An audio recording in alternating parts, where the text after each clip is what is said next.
اعوذ باللہ من الشیطان الرجیم بسم اللہ الرحمن الرحیم الحمد للہ رب العالمین والصلاة والسلام علی اشرف الانبیاء والمرسلین وعلی آلہ الطیبین الاطہرین لا سیما بقیت اللہ فی الارضین روحی وارواح العالمین لہ الفدا واللعنة الأبدية على أعدائهم من الآن إلى قيام يوم الدين رب اشرح لي صدري ويسر لي أمري واحلل عقدة من لساني يفقهوا قولي أما بعد قال الله تبارك وتعالى في كتابه المجيد وفرقانه الحميد وقول الحق أعوذ بالله من الشيطان الرجيم بسم الله الرحمن الرحيم كيف يهدي الله قوما كفروا بعد إيمانهم وشهدوا أن الرسول حق وجاءهم البينات والله لا يهدي القوم الظالمين أولئك جزاؤهم أن عليهم لعنة الله والملائكة والناس أجمعين خالدين فيها لا يخفف عنهم العذاب ولا هم ينظرون إلا الذين تابوا من بعد ذلك وأصلحوا فإن الله غفور رحيم إن الذين كفروا بعد إيمانهم ثم ازدادوا كفرا لن تقبل توبتهم وأولئك هم الضالون إن الذين كفروا وماتوا وهم كفار فلن يقبل من أحدهم ملء الأرض ذهبا ولو افتدى به أولئك لهم عذاب أليم وما لهم من ناصرين۔ ہماری الحمدللہ آج گفتگو سورہ آل عمران آیت نمبر 86، 87، 88، 79، 90 اور 91 میں ہے، اور یقیناً قرآن کا ہدف ہدایت انسان ہے اور اس کا مخاطب انسان ہے۔ آپ اور میں قرآن کا مخاطب ہیں، قرآن مخاطب ہیں، ہم سے خطاب کر رہا ہے قرآن، اور قرآن کا خطاب کبھی یا ایھا الانسان کی شکل میں ہے، کبھی یا ایھا الناس کی شکل میں ہے، کبھی یا ایھا الذین آمنوا کی شکل میں ہے۔ مقصد ہماری ہدایت ہے، مقصد ہمیں راہ راست پر لانا ہے، مقصد ہمیں راہ مستقیم پر ثابت قدم رکھنا ہے، مقصد دشمن شناس ہمیں بنانا ہے، دین شناس ہمیں بنانا ہے، اللہ شناس ہمیں بنانا ہے، دنیا کی حقیقت سے ہمیں روشناس کرانا ہے۔ دنیا جو دھوکہ دیتی انسان کو، ورغلاتی ہے انسان کو، پھسلاتی انسان کو، اس کے بارے میں اس حقیقت سے ہمیں آشنا کرنا ہے، خطرات سے ہمیں آشنا کرنا ہے، تاکہ ہم احتیاط کریں، تاکہ ہم احتیاطی تدابیر کریں، تاکہ محتاط رہیں، کہیں ایسا نہ ہوگا کہ ہم اپنے گناہوں کی وجہ سے، اللہ کی معصیت کی وجہ سے صراط مستقیم سے پھسل جائیں، اور خدا نہ کرے کبھی ایسی حالت میں، یعنی بے ایمانی کی حالت میں یا کمزور ایمان کی حالت میں ہمیں موت آ جائے۔ لہٰذا بہت اہم ہے، قرآن صرف تلاوت کی کتاب نہیں ہے، قرآن سمجھنے کی کتاب ہے۔ جہاں میں قرآن فرماتا ہے فَقْرَؤُوا مَا تَيَسَّرَ مِنَ الْقُرْآنِ، قرآن جتنا ہو سکے پڑھو، جتنا آپ پڑھ سکتے ہیں، آپ کے پاس ٹائم ہے، کم ٹائم ہے پڑھیں، اسی قلیل مدت میں آپ پڑھیں، زیادہ ٹائم ہے آپ زیادہ سے زیادہ پڑھیں۔ وہی قرآن جو تلاوت کا حکم دے رہا ہے، ٹھیک ہے، فَقْرَؤُوا قراءت کا حکم دے رہا ہے، وہی قرآن کیا فرماتا ہے افلا یتدبرون القرآن، انسان کیوں تدبر نہیں کرتے، کیوں تفکر نہیں کرتے؟ ام علی قلوب اقفالها، آیا تمہارے عقلوں پہ پردہ پڑا ہوا ہے، تالا پڑا ہوا ہے، بند ہے، سوچنے سمجھنے کی صلاحیت تم سے چھن گئی ہے، کیوں سوچتے نہیں ہو؟ یعنی قرآن کے آیات پڑھتے وقت الفاظ میں، جملات میں، واقعات میں، مثالوں میں، تشبیہات میں کیوں غور و فکر نہیں کرتے؟ غور و فکر چابی ہے بدلنے کی، ٹھیک ہے۔ اگر آپ غور و فکر نہیں کریں گے، ہم غور و فکر نہیں کریں گے، تھوڑا وقت قرآن کو نہیں دیں گے، بے شک ایک ہی آیت ہو، ایک ہی لائن، یہ ہمیں یہی غور و فکر ہمیں بدل دیتی ہے۔ لیکن اگر غور و فکر نہ ہو، صرف سرسری طور پر لقلقے زبانی ہو، پڑھنا ہے بس، ختم کرنا ہے، ایک صفحہ مثلا ختم کرنا ہے، پارہ ختم کرنا ہے، فائدہ نہیں ہے اس کا، تبدیلی نہیں آئے گی۔ دیکھیے کیا فرما رہا خداوند متعال، کیف یہدی اللہ قوما، کیف یعنی کیسے، خدا کیسے ایک قوم کی ہدایت کرے، کفروا بعد ایمانہم، جو ایمان لانے کے بعد پھر گئے ہیں، کافر ہو گئے ہیں، منکر ہو گئے ہیں۔ پچھلی نشست میں جو آخری آیت جس کی تلاوت کی اور تھوڑی شرح و تفصیل کی، کیا فرمایا، وَمَن يَبْتَغِ غَيْرَ الْإِسْلَامِ دِينًا فَلَن يُقْبَلَ مِنْهُ، جو بھی دین اسلام کے علاوہ کسی بھی دین کو قبول کرے، فَلَن يُقْبَلَ، ہرگز قبول نہیں کی جائے گی، وہ دین قبول نہیں، قابل قبول نہیں ہے۔ آج کے دین جو ہے خدا کے نزدیک وہ اسلام ہے، اسلام کے علاوہ کوئی دین قابل قبول نہیں ہے۔ باقی ادیان مسخ ہو چکے ہیں، یعنی نسخ ہو چکے ہیں، مسخ نہیں، نسخ ہو چکے ہیں، منسوخ ہیں، یعنی کینسلڈ ہے، ٹھیک ہے، ان کی ایکسپائری ڈیٹ 1400 سال پہلے آ چکی ہے۔ اب نیا دین ہے، کامل دین ہے۔ نیا دین سے مراد نہیں ہے کہ پہلے والا دین سارا نعوذ باللہ باطل دین، نہیں، ایک کلاس بالکل اس کی طرح، جس طرح آپ جیسے مثال دی، آپ نرسری سے پریپ، اسی طرح 1 2 3 اس طرح آگے جا کر ایک سٹیج پہ پہنچتے ہیں، یہ حالت ہے، یعنی ترقیاتی حالت ہے، ارتقائی حالت ہے، یعنی زمانے کے گزرنے کے ساتھ ساتھ انسانی ذہنی رشد کے ساتھ ساتھ تعلیمات میں بھی تبدیلی آئی ہے، ٹھیک ہے، اس میں ترقی آئی ہے انسانی ذہن کے ساتھ۔ ابھی کیا ترقیاتی زمانہ ہے اور قیامت تک کے لیے یہ ترقی جتنا اوج پکڑے، قرآن سب کے لیے ہدایت ہے۔ نہیں کہہ سکتے آج کا دور مثلا 8000 سال بعد، 10,000 سال بعد، اب یہ زمانہ کچھ اور ہے، نہیں، ہر زمانے کے لیے۔ آج کیا بیان فرما رہے ہیں کہ جو انسان دین اسلام قابل قبول ہے، اس کے علاوہ کوئی دین قابل قبول نہیں ہے۔ اب دین میں آنے کے بعد آیا کوئی دین سے پلٹ سکتا ہے؟ پلٹے ہیں تاریخ میں پلٹے ہیں، اسی بارے میں مثلا شان نزول ہے، ایک انصار، یعنی انصار اور مہاجرین دو طبقے ہیں نا، انصار جو مدینے میں پہلے ہی رہتے تھے، مہاجرین جو مکے سے آئے، ٹھیک ہے، پھر انصار نے ان کا استقبال کیا، اپنا گھر دیا، ان کا اپنا مال دیا، سب کچھ دیا، قربانی دی۔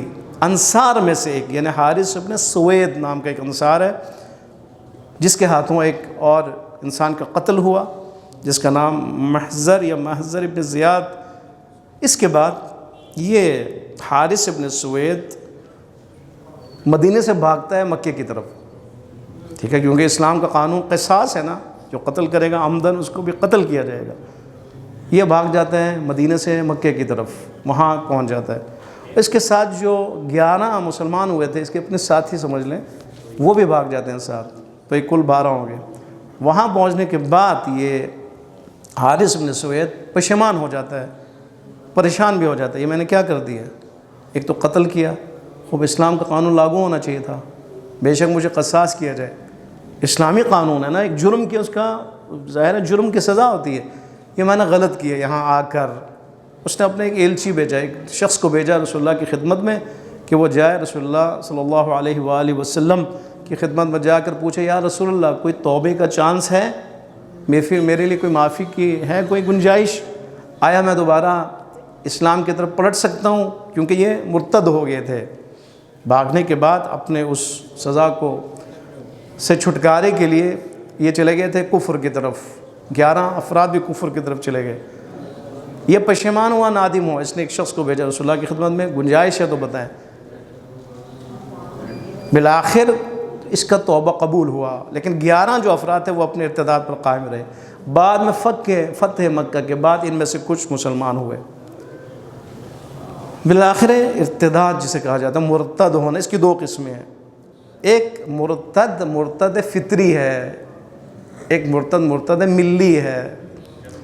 مرتد فطری اس کے لیے کوئی گنجائش نہیں ہے، سزا اس کو ملے گی اور سخت سزا اس کے لیے۔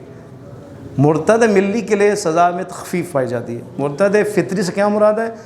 جس کے والدین میں سے ایک یا دونوں مسلمان ہوں اور یہ مسلمان پیدا ہوا ہو، اس کے بعد یہ مسلمان ہونے کے بعد یہ کافر ہو جائے، مرتد ہو جائے، خوب اس کی سختی سے سزا ہے اس کے لیے، ٹھیک ہے، کیونکہ والدین دونوں یا ایک مسلمان ہے یا خود مسلمان ہے، بلوغ کے بعد یہ نعوذ باللہ کافر ہو جائے، اسے کہتے ہیں مرتد فطری، یعنی فطرت سے ہٹ گیا، یہ فطرت پاک جو اسلام ہے اس پر وہ اس کی تولد ہوئی ہے، اس کی ولادت ہوئی ہے، یہاں پہ کوئی گنجائش نہیں ہے۔ یہاں پر جو ہی یہ مرتد ہو جاتا ہے اس کی بیوی اس کے لیے حرام ہو جاتی ہے، اس کا ورثہ تقسیم ہو جاتا ہے، اس کو سزا ملتی ہے۔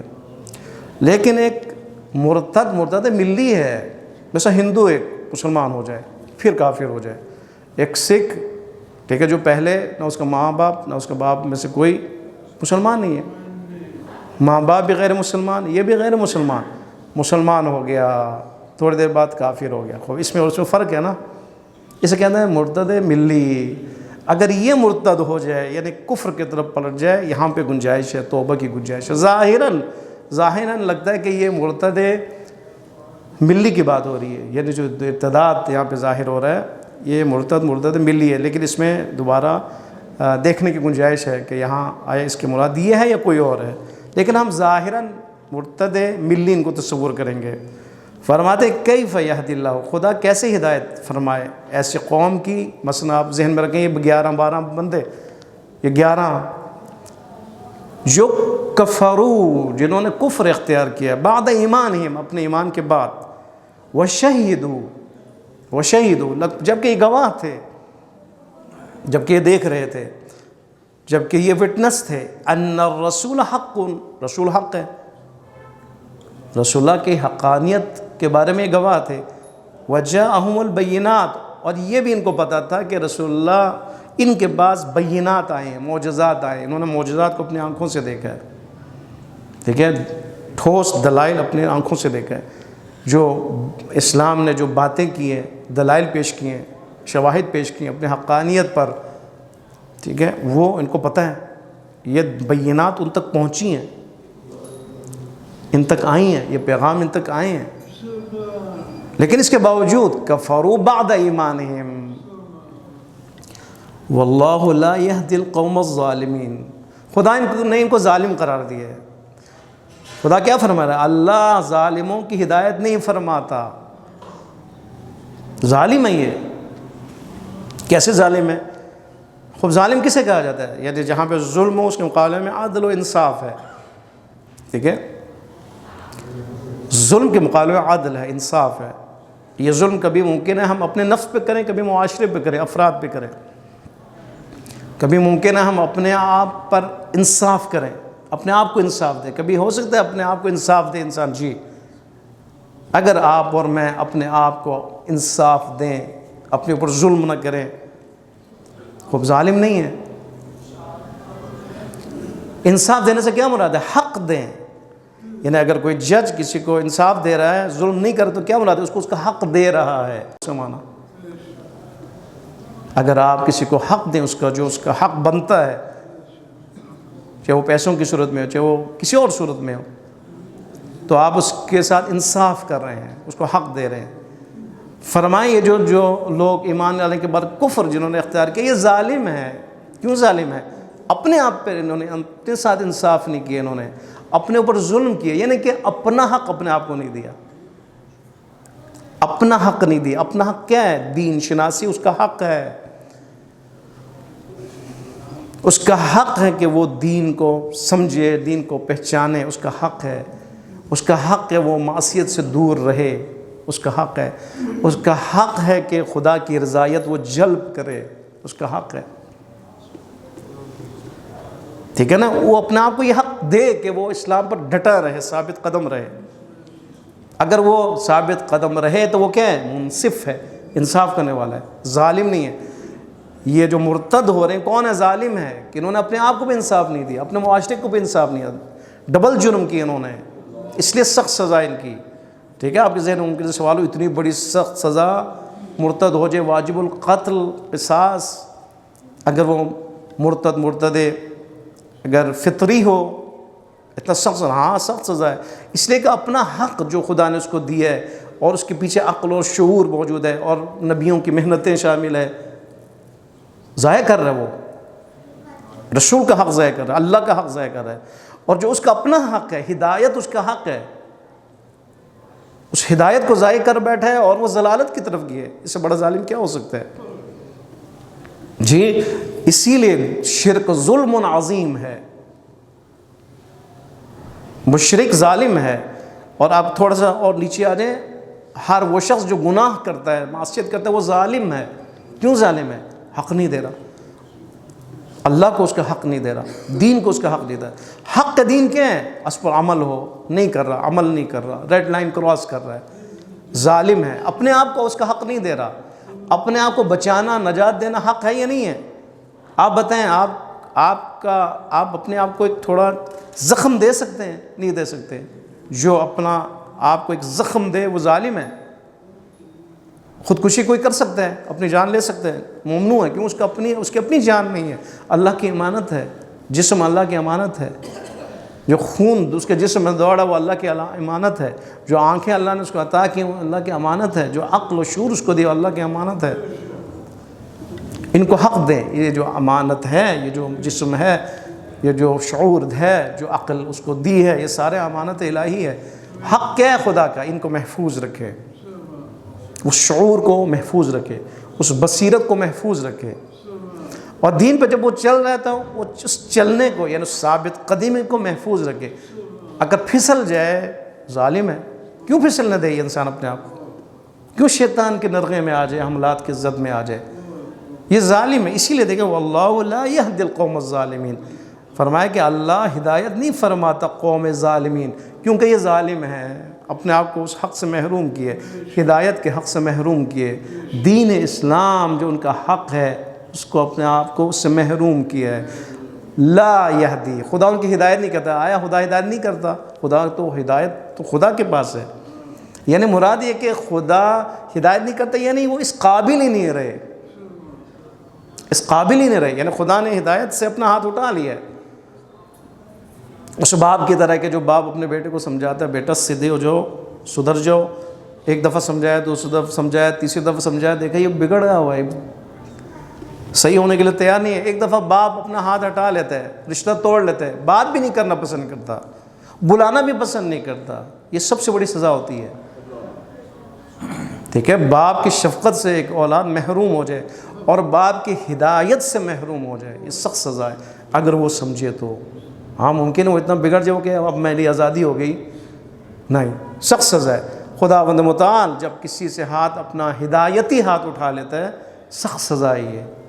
خداوند متعال دیکھنا پسند نہیں کرتا، بلانا پسند نہیں کرتا، یہ بھی پسند نہیں کرتا وہ اپنے ہاتھ آسمان کی طرف اٹھائے دعا کے لیے، پسند نہیں کرتا، سخت سزا ہے۔ اسی لیے واللہ لا یہدی القوم الظالمین، خدا ہدایت نہیں فرماتا، ہدایت نہیں فرماتا، یہ اس قابل نہیں رہے کہ ان کی ہدایت کی جائے۔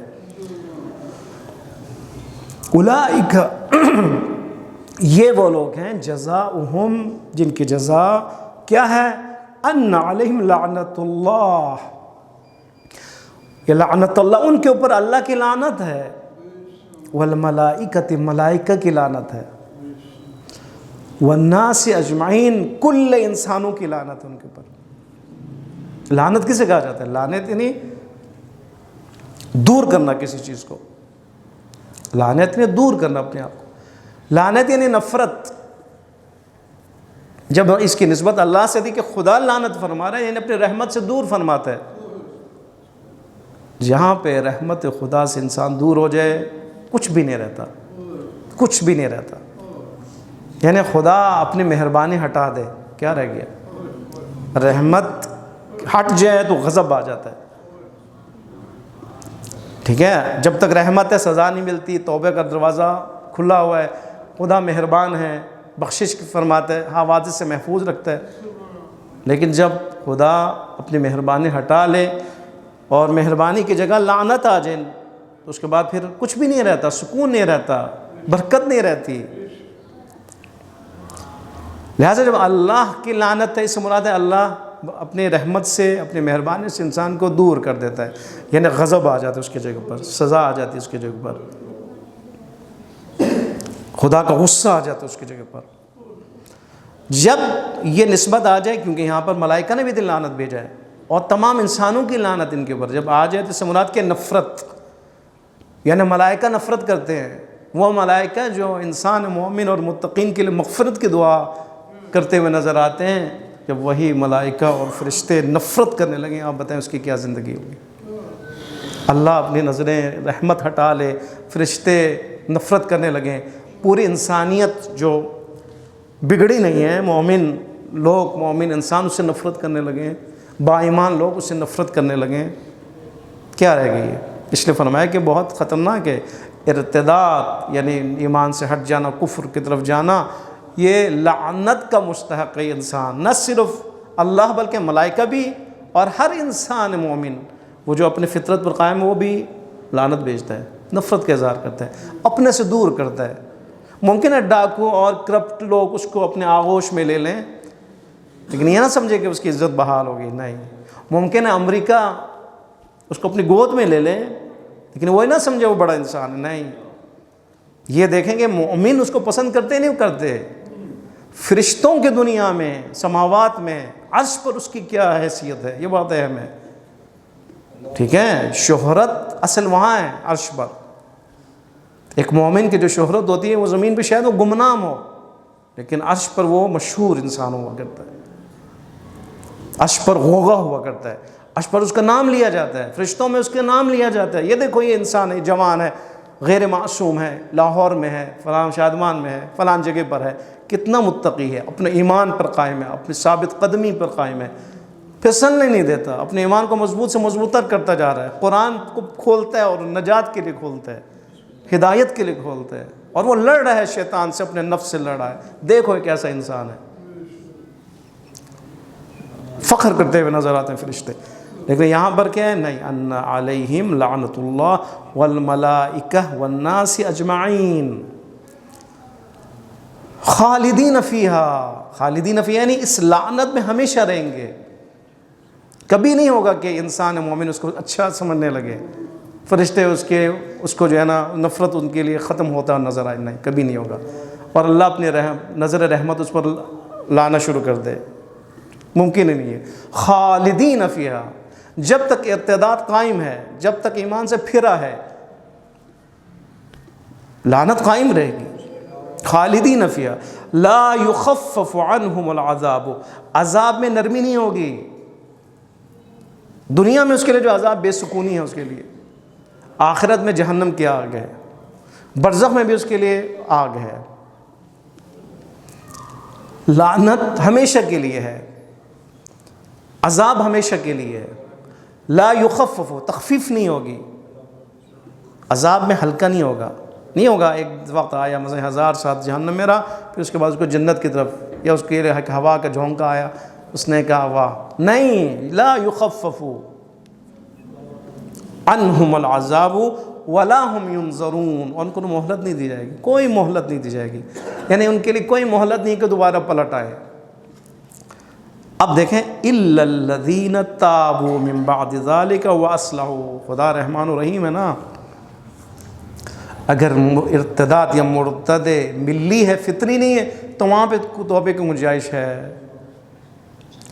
مگر وہ لوگ جو توبہ کریں، من بعد ذلک، من بعد ذلک یعنی ارتداد کے بعد، شرط کہ صرف توبہ کافی نہیں ہے، وَأَصْلَحُوا، اصلاح،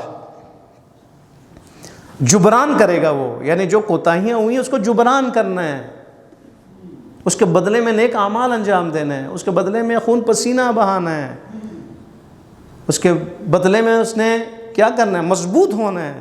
یہی جو شخص ہے حارث ابن سوید، پلٹا دوبارہ مکے سے، پلٹنے کے بعد وفادار ترین انسان تھا، یعنی وفاداری اس نے ثابت کی، اور وفا کے ساتھ وہ مرے۔ ہوتا ہے نا انسان کسی خوف کی وجہ سے بھاگتا ہے، کوئی جرم کرتا ہے بھاگتا ہے، اس کے بعد اس کی معافی ہوتی ہے، پھر اس کے بعد وہ انسان وفادار بن جاتا ہے۔ یہ مثالیں ہمارے لیے ہیں تاریخ میں، لہذا فرماتے ہیں الا الذین تابوا من بعد ذلک واصلحوا فإن اللہ غفور رحیم، بے شک اللہ غفور ہے اور رحیم ہے۔ اگر انسان صدقے دل سے توبہ کرے اور نیت اصلاح ہو، انسان بننا ہو، تو خداوند متعال غفور اور رحیم ہے۔ اس لیے کہ اصلاح اور تربیت یہ مقصد ہے اسلام کا، ٹھیک ہے۔ اسلام مجرم سے نفرت نہیں کرتا، جرم سے نفرت کرتا ہے، جرم سے نفرت کرتا ہے۔ جرم اگر ہٹ جائے تو پھر دوبارہ نظر رحمت اس کے لیے۔ 90 نمبر آیت، ان الذین کفروا بعد ایمانہم ثم ازدادوا، ہاں بعض وہ لوگ ہیں کہ جو کافر ہونے کے بعد ایمان، ٹھیک ہے، ایمان کے بعد کفر اختیار کرتے ہیں، اس کے بعد کفر میں اضافہ ہوتا چلا جاتا ہے،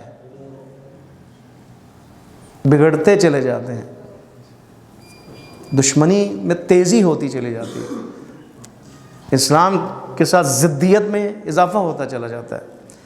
لہٰذا بے شک وہ لوگ جو کافر ہوئے ایمان لانے کے بعد، ثم ازدادوا کفرا، پھر ان کے کفر میں اضافہ ہوتا چلا گیا، اگر یہ توبہ کریں آخری وقت، موت دیکھتے ہوئے، سختی دیکھتے ہوئے، کسی بھی وجہ سے اضطرار کی حالت میں، لن تقبل توبتہم، ان کی توبہ قبول نہیں ہوگی، ہرگز قبول نہیں ہوگی، ابداً قبول نہیں ہوگی۔ کیوں؟ اس لیے کہ توبہ لاچاری کی صورت میں، لاچاری کی صورت میں توبہ قابل قبول نہیں ہے۔ خوف کے مارے انسان توبہ کرے، قابل اختیاری حالت میں اپنی مرضی سے بغیر اجبار سے اگر کوئی توبہ کرے تو قابل قبول ہے۔ اسی لیے فرماتے ہیں اگر موت کے آثار نظر آنے لگیں اور انسان توبہ کرے، قابل قبول نہیں اس کے لیے، جس نے فرعون ہے آخر حالت میں اس نے کہا میں موسیٰ کے رب پر ایمان لاتا ہوں، کہا کوئی نہیں، ضرورت نہیں اس کی، تو جب موج میں، پانی کے موج میں، طوفان کی زد میں آ چکے اور تو ڈوب رہا ہے، اب تو کہہ رہے میں ایمان لے گئے ہوں، اس سے پہلے کہاں تھے تم؟ اب یہ تو خوف کے ساتھ ہے نا، مجبور ہو کر ہے۔ پروردگار عالم چاہتا ہے مجبوری میں نہیں، شعوری حالت میں آپ ایمان کے اقرار کریں، شعوری میدان میں غلطی کا احساس کریں، اصلاح کے لئے کریں۔ اصلاح تو ہے ہی نہیں نا اب فرعون کے لیے، ہے فرعون کے لیے اصلاح؟ وہ تو ڈوب رہا ہے اور وہ تو مر رہا ہے۔ فرماتے ہیں اولئک هم الضالون، جو مرتد ہو جائے اس کے بعد اس کے کفر میں اضافہ ہوتا چلا جائے، اس کی توبہ قبول نہیں، اور یہی لوگ کیا ہیں؟ گمراہ ہیں، گمراہ ہیں، راہ گم کر بیٹھے ہیں اور بہت آگے تک چلے گئے کہ واپسی ممکن نہیں۔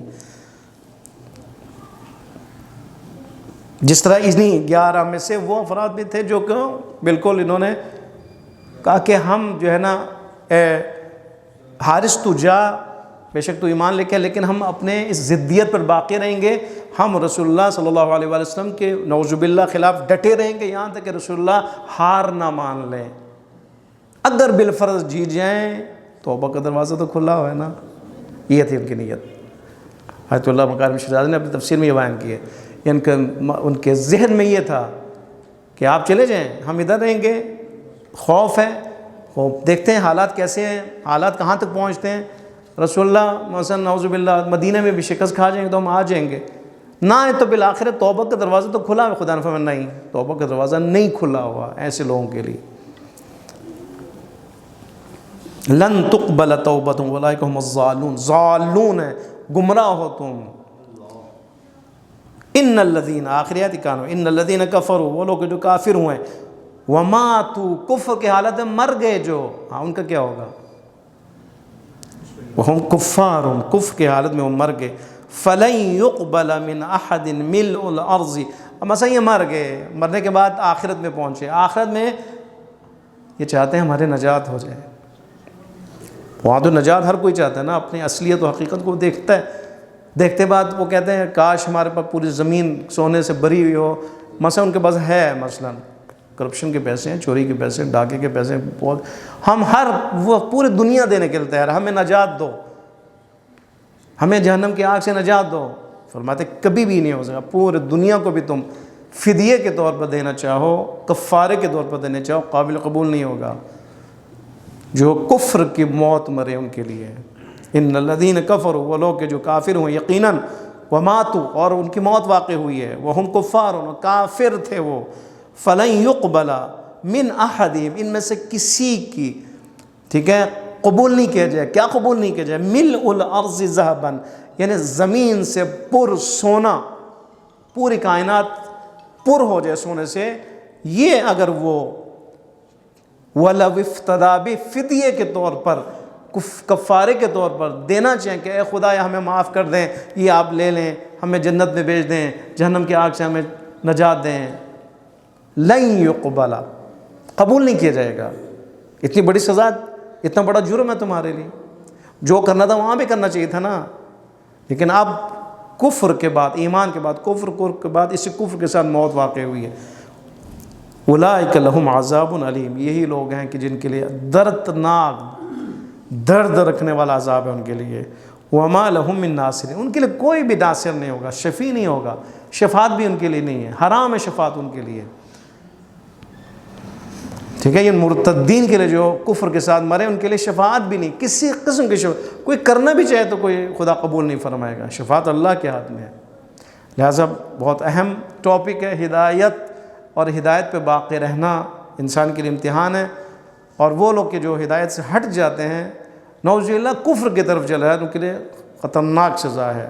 لیکن جو ہدایت پر باقی ہیں لیکن اپنے گناہوں کی وجہ سے ہدایت سے ہٹتے ہیں، وہ بھی تو ایک جرم ہے نا، وہ بھی تو جرم ہے نا، وہ بھی تو شرک جلی تو ہے نا، خفی تو ہے نا، اگر جلی نہیں ہے تو۔ ٹھیک ہے، اگر ہم خدا کو چھوڑ کر شیطان کی مانیں، شرک ہے یا نہیں ہے؟ شرک خفی اسی کو کہا جاتا ہے، یعنی ماننا کس کا تھا؟ خدا کا تھا۔ خدا کے ساتھ آپ نے شریک قرار دیا اپنے نفس کو، مثلا نفس کو کہا میں تیری مانتا ہوں، غیبت کر تو، ٹھیک ہے میں غیبت کرتا ہوں۔ شیطان نے وسوسہ دیا، ہاں چغلی کرتا ہوں میں، حرام کا کھا، اس کے بغیر آج کل گزارا ہی نہیں ہے، مہنگائی کا دور ہے، کو میں کھا رہا ہوں، شریک ہے نا، یہ شرک اسی کو کہا جاتا ہے۔ آپ خدا کے حکم، آرڈر کو ماننے کی بجائے آپ شیطان کو شریک قرار دے رہے کہ وہ آئے مجھے آرڈر دے اور میں اس کی مانوں گا، شرک اسی کو کہا جاتا ہے۔ اور جب شرک ہو اس کے بعد کیا ہوتا ہے؟ ہدایت سے انسان ہٹ جاتا ہے، اور پھر انسان اگر اسی میں برقرار ہے، بڑھتا چلا جائے تو انسان مرتد ارتداد تک چلا جاتا ہے، کیوں؟ دنیا پرست بن جاتا ہے، مقام پرست بن جاتا ہے، ٹھیک ہے، شہوت پرست بن جاتا ہے، لذت پرست بن جاتا ہے، مقام پرست بن جاتا ہے، منصب پرست بن جاتا ہے، کچھ بھی کر سکتا ہے اس وقت۔ اس لیے فرمایا کہ اہدنا الصراط المستقیم، یہ دعا کرو ہمیشہ 10 دفعہ کم از کم دن میں، پروردگارا اہدنا، ہماری ہدایت فرما سیدھے راستے کی طرف، ہمیں ثابت قدم رکھ ان لوگوں کا راستہ جن پر تو نے اپنی نعمتیں نازل کی ہے، یعنی ہمیں علی و فاطمہ و حسن و حسین و، ٹھیک ہے، ان ہستیوں کی طرح ان کے راستے پر ثابت قدم رکھ، باقی اہل ثقیفہ کا راستہ ہمیں نہیں چاہیے، ان کے راستے پر، کیونکہ امیر مومنین فرماتے ہیں انا صراط المستقیم، میں صراط مستقیم، ائمہ معصومین صراط مستقیم، نعمت ہدایت ان پر نازل ہوئی ہے، جو بھی ان کے راستے پر ہو نعمت خدا ان کے لیے، ہدایت ان کے لیے، نظر رحمت ان کے لیے، راہ توبہ ان کے لیے ہمیشہ کھلا ہوا ہے۔ خداوند متعال کی بارگاہ میں ہم دعا کرنے پروردگار عالم ہم سب کو راہ ہدایت پر، راہ مستقیم پر ثابت قدم رہنے کی توفیق عطا